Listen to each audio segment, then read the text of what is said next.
Good morning. If everyone would please rise for the Pledge of Allegiance. And I'll ask our controller to lead us, please. To the flag of the United States of America, to the republic for which it stands, one nation, under God, indivisible, with liberty and justice for all. Thank you. Okay, this meeting is called to order. We have a quorum present. We have 3 public hearings scheduled for this morning. The first public hearing is to consider the adoption of a local law to override the tax levy limit established in General Municipal Law, Section 3C for fiscal year 2026. And I'd ask the town clerk to please read the hearing notice. Thank you, Madam Supervisor. Item 1, to consider adopting a local law to override the tax levy limit established in General Municipal Law 3C for the fiscal year 2026. Okay, no one has signed up to speak on this particular hearing. Do I have a motion to close the public hearing? Motion, thank you. Councilman Lorenzo, I'll second. All those in favor? Aye. Aye. Opposed? The hearing is closed. Next, we will move to the second public hearing to consider adopting the preliminary operating budget of the town of Islip for fiscal year 2026. What? To close the public hearing. Just to close the public hearing. I was going to do a separate vote for that, but I'll be happy to do that. I'll adjust that motion to close the public hearing and adopt the resolution. All those in favor? Aye. Opposed? It is approved. Thank you. We will then go to the second public hearing with respect to the operating budget for fiscal year 2026. Again, we have no one who has signed a card to speak on it, and I will make a motion to close the public hearing and adopt, and then ask the controller to come up and just do a brief overview before we take a vote. So I'll make that motion. Do I have a second? Second. Second by Councilman O'Connor. All those in favor? Opposed? Not on the budget, but just on the hearing. The hearing is closed, and I would ask the controller to come forward.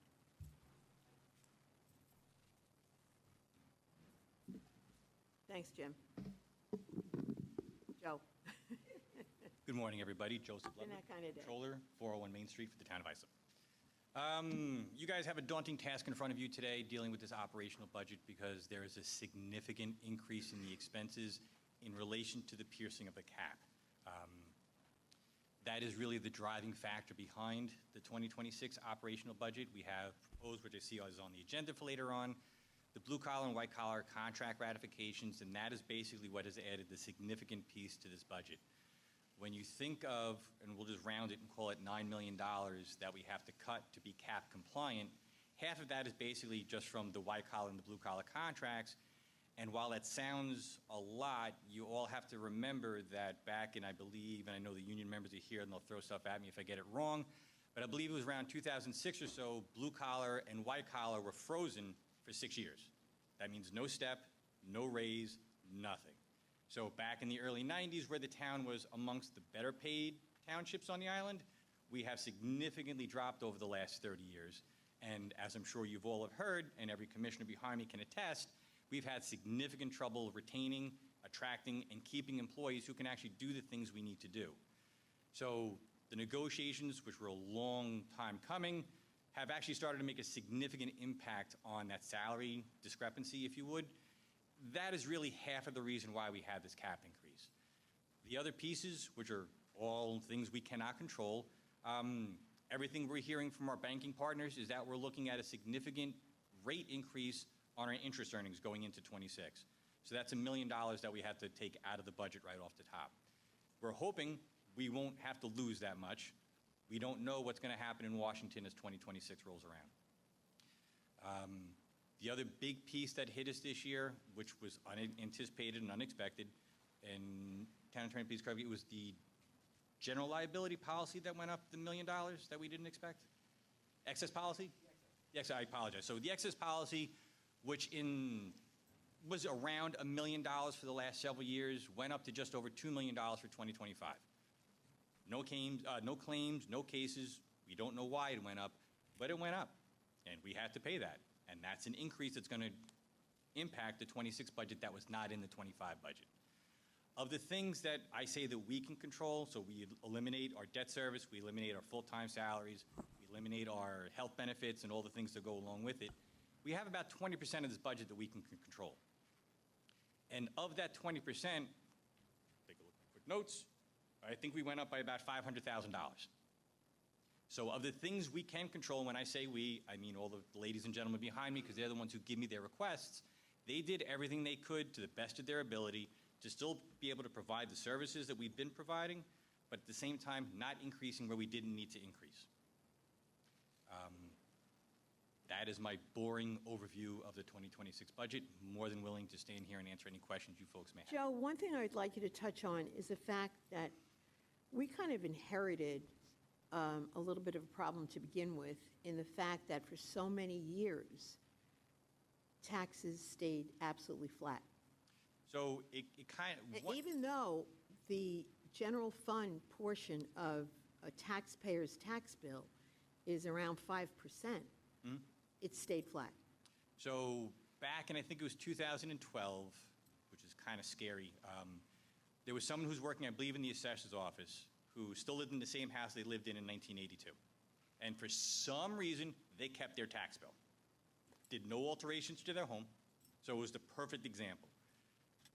The three major funds that we always talk about, general, part-town, and highway, the amount they paid in 1982 was less than the amount they paid in 2012.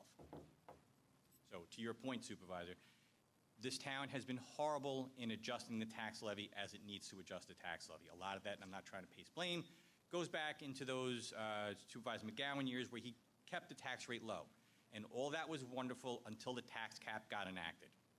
Now, because we kept our tax rate artificially low, once that cap got enacted and we can only go up 2%, we're going up 2% off an artificially low number. We are always going to be behind the 8 ball in this one. And just not to pick on the contracts again, but for the next 2 to 3 years, just the cost of the contract is going to be more than what the cap is going to allow us to raise taxes by. So the contract alone, being overly simplistic, is more than what the allowance will be to increase our taxes year over year for the next 2 years at least. And Madam Supervisor, to your point, it's because we started with a very low tax levy, and to try to increase that just doesn't happen when you're trying to live within the cap. Okay. Are there any questions at this time for Joe? I really want to thank you. I know you've made yourself available if anybody has any questions or comments on the budget, any suggestions on the budget.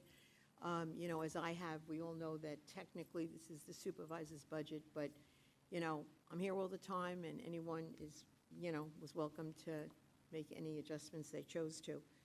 But in light of the challenges that we face, in light of the fact that we have a workforce that I believe is second to none, and we needed to address the problem that we inherited years ago, and that, as you said so well, it's been difficult retaining, difficult recruiting, and hopefully with this new contract, we'll be able to address that inequity. Mm-hmm. Any questions, any comments? Okay, I would then make a motion to approve, with the hearing being closed, the operating budget for 2026. Do I have a second on the motion to approve the budget? Second. Thank you. We have a motion and a second. Roll call on the budget. Councilman O'Connor? Aye. Councilman Guadrone? No. Councilman Lorenzo? Councilman McGelway? No. Madam Supervisor? Yes. The motion fails 3-2. Okay, thank you. Let us move now to the capital budget and the hearing on the capital budget. If you would please read the hearing notice, Madam Clerk. Item number 3, to consider adopting the preliminary capital budget of the Town of Islip for the fiscal year 2026.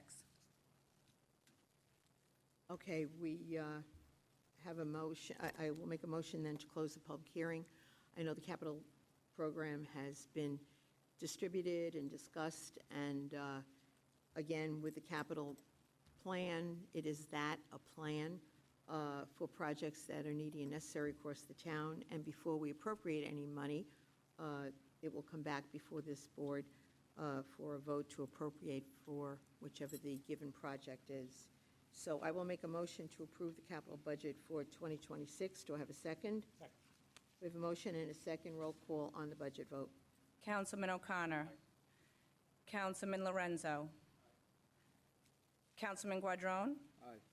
Councilman McGilway. Madam Supervisor. Yes, Motion passes 5-0. thank you. Okay, that takes care of the public hearings. Next, we will have two resolutions for the board's consideration.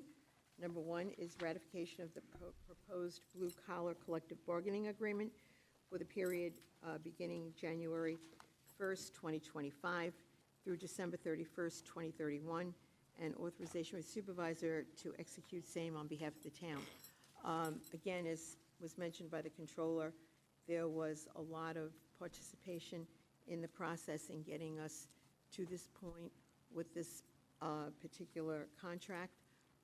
Again, addressing inequities from years past. We, again, have an employee workforce, a family of employees that care so much about this town and do a wonderful job. And, you know, I'm happy to present this and would like to make a motion to approve. Do I have a second? Second. Second by Councilman Lorenzo. Roll call on the budget, on the contract. Councilman Lorenzo.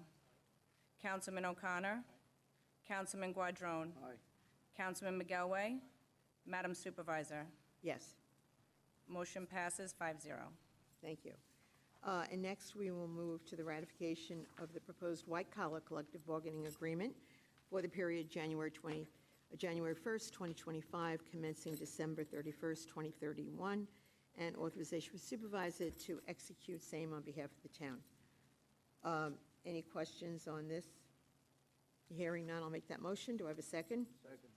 Second by Councilman Guadrone. Roll call on the vote. Councilman Guadrone. Aye. Councilman O'Connor.